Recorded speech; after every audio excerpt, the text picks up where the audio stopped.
So, pakita ko lang po sa inyo paano tanggalin po yung buti dito sa gitna. Dandahanin nyo lang po. Haha! Panoorin nyo po guys, grabe. Ang lakas oh. Ayos ah. So yan lang po oh. Tingnan nyo yung kahoy na nilagay ko. Alalayan na po ng lukay. Oh, grabe oh. Ilagay na po natin yung... Sana all. Yo! Welcome back to my YouTube channel again po pong Pinero YT. Guys, matagal-tagal po tayong hindi naka-vlog kasi may inisikaso lang po ako. May nag-request po kasi sa akin na magawa po ng sawdust burner. So bumili po tayo ng fruit mix para gawin po nating burner. So panoorin nyo guys kung paano ko po gawin. So ito pala, ipakita ko pala yung sawdust. Ito yung sawdust. Yung mga powder na kinainan ng kahoy sa chinso. Ito po yung sawdust. Tapos may lukay tayo. Saka ito buti, kailangan natin to, dalawang buti. So samahan niyo po ako guys kung paano ko po gawin. Let's go! Kailangan lang po natin pala ng grinder para butasan po natin to. Okay, tingnan niyo po guys paano ko ginawa. So butasan lang po natin dito guys para lagyan po ng kahoy ito mamaya.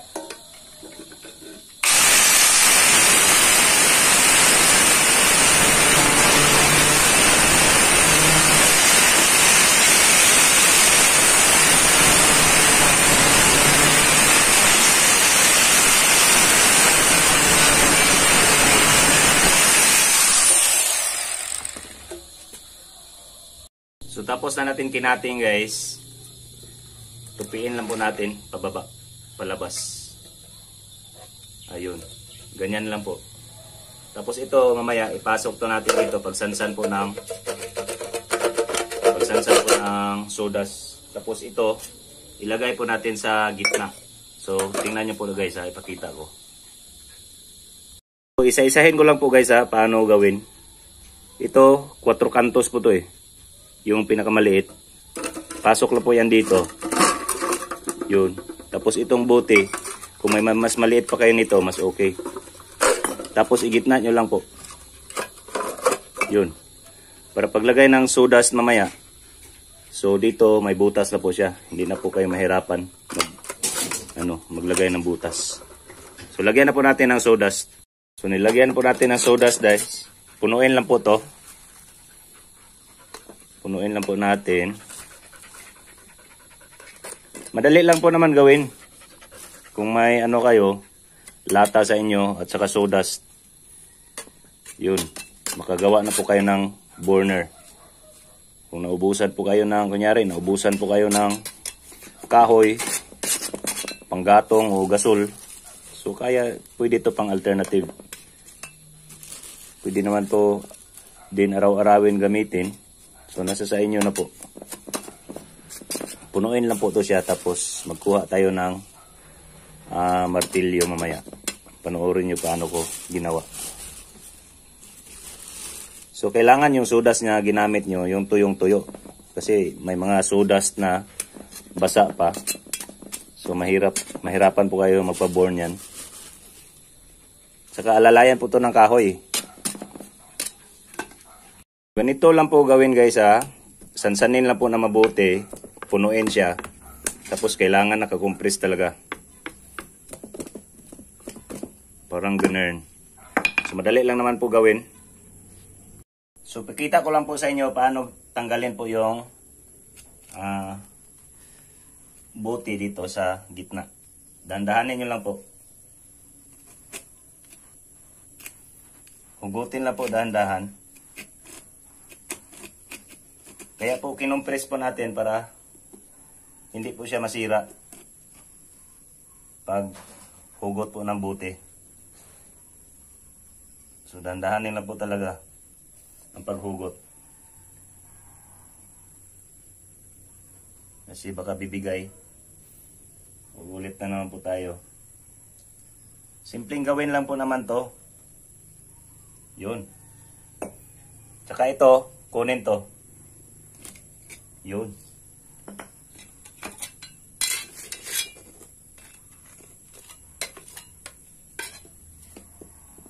So tingnan po natin guys ha. So ito na po yung sawdust burner natin.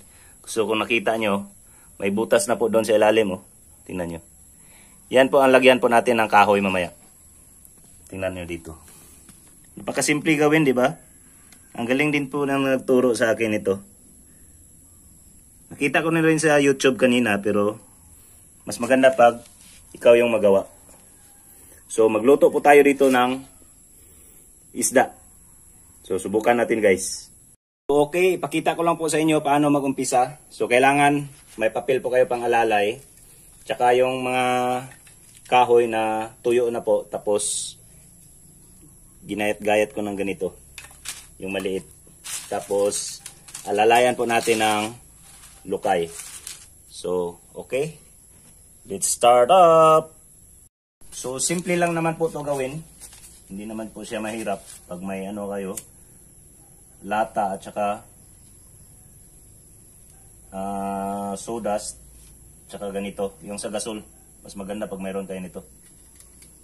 So ilagay lang po natin to dito sa butas. Ito po yung purpose sa butas guys. So panoorin po natin gaano po siya ka-legit. So itong purpose ng dukay. So ito pong pangalalay natin dito para lumakas pong apoy. Tsaka dahan-dahanin po natin mamaya lagyan ng kahoy. Yan na yun, umusok na po guys. Dahan-dahan na po siyang lumakas yung apoy niya. Yun, nakita nyo guys yung flame. Ayos Tapos lagyan natin ng kahoy Kahoy lagyan ng alalay lang po. Huwag masyado damihan para hindi po masupukit. Yun. Ayos, panalo. Kita ko sa inyo. Haha! Panoorin niyo po guys, grabe. Ang lakas Ayos So yan lang po Tingnan nyo yung kahoy na nilagay ko. Alalayan na po ng lukay. Oh, grabe Ilagay na po natin yung kalaha natin. Pagluto po tayo ng bangos. Grabe ang lakas hindi mo na kailangan ng blower nito Pag may ganyan ka lang. Biruin mo yan. Hane pare. May natutunan na naman po kayo sa akin. Ito po yung ginawa natin guys na sawdust burner. Ganito pala ka-legit Grabe, effective na effective Walang kahirap-hirap. Kung maubusan po kayo ng gasol o panggatong, pag may sawdust po kayo, ito po yung gawin sa sawdust nyo. Pag may lata po kayo, tingnan nyo. Nagluto po tayo ng isda. Bangos po yung niluto ko. Tingnan nyo yung apoy Grabe, ganyan kalakas yung apoy niya. Pero kailangan alalayan mo po dito para kunti-kunti lang po naman yung ialalay nyo. Tsaka kung yari umuusok siya, hihipan nyo lang po. Magamit lang po kayo ng pipe ganito, tapos hihipan nyo lang. Yun Pag maubusan po kayo ng mga panggatong, may pang-alternative na po tayo Tingnan nyo. Gawin nyo kaya to sa inyo guys. Dito lang ako dito sa parkingan ng motor Dito lang ako nagluto. So kahit wala kayong dirty kitchen, doon kayo sa gilid-gilid ng bahay, so mag-ingat lang po kayo, baka masunog kayo. Ganituhin nyo yan Panalo Ayos pare. May natutunan naman po ako sa kaibigan ko si Dilper Silorio. Shout out sa iyo bro. Siyempre may natutunan din kayo sa akin. Huwag nyo sabihin hindi kayo natuto nito ngayon. Pag mapanood nyo po to, baka gayahin nyo to. Alalayan nyo lang po para lumakas po yung apoy niya. Tingnan nyo. Alam ko marami nang nagawa nito. Pero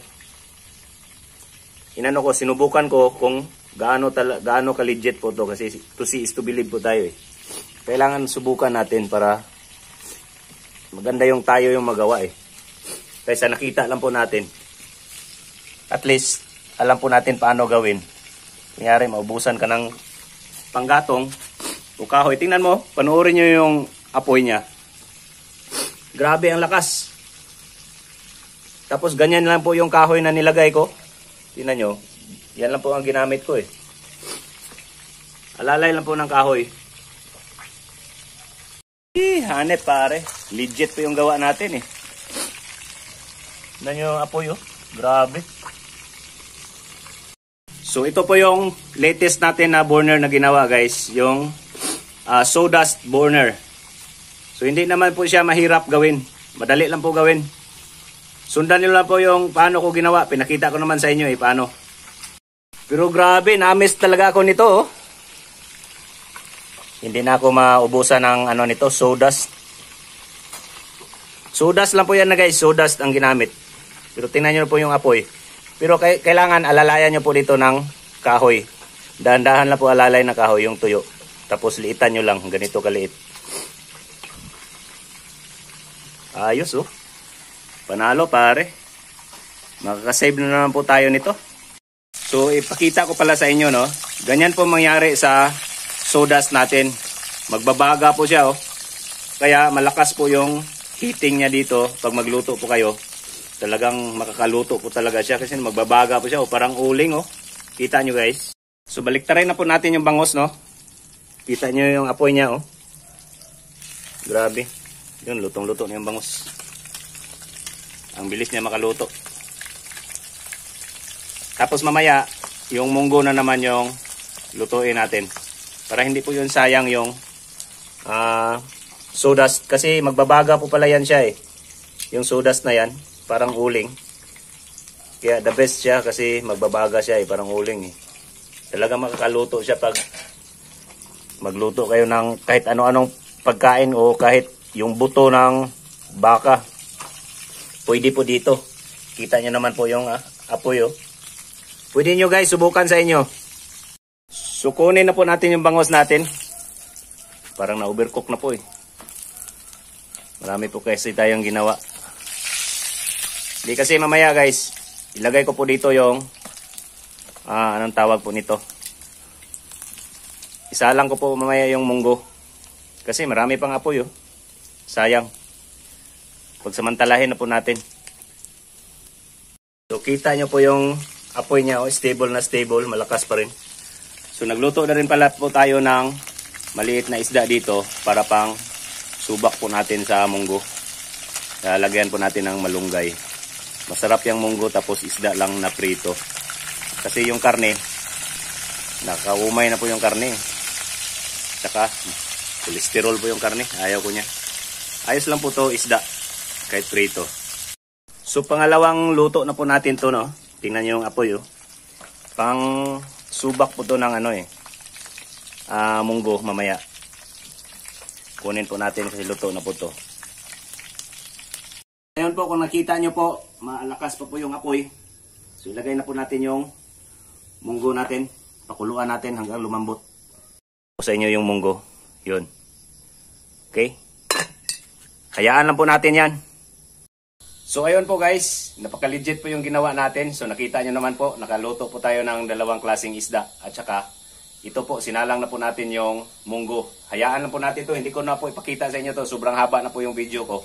Kung nagustuhan nyo po yung ginawa po natin ngayon, at saka sa hindi po nakasubscribe po sa akin, sa channel ko, please subscribe, suportahan nyo po ako guys, Pupong Pinero YT, at saka click the notification bell para updated po kayo sa mga bago po nating videos. So yun lang po guys, hanggang dito lang po tayo. Sana abangan nyo po yung mga bago po nating vlog. Love you sa support. Love you guys. Love you, love you.